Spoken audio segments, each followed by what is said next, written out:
Soyuk payız, sesli şehir,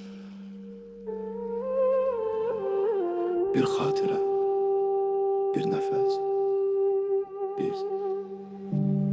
Bizi unutmaz bu son payız. Küçeler susar sessiz yalgız. Bir sigaret, bir hatire yanar. Senli gecelerde ruhum donar.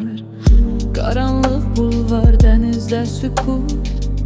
Sözler boğulur, içimde korku. Sen benim içimde kalan iz.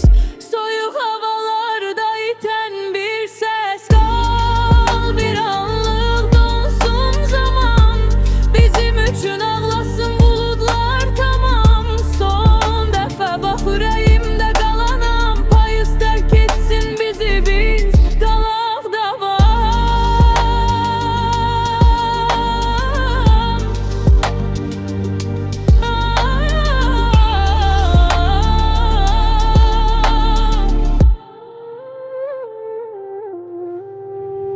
Elvida yağışa, küleye, duman. Elvida sene bu sevdaya inan. Elvida kışa, bu boş sessizliğe. Elvida bize bu son geceye. Kal bir an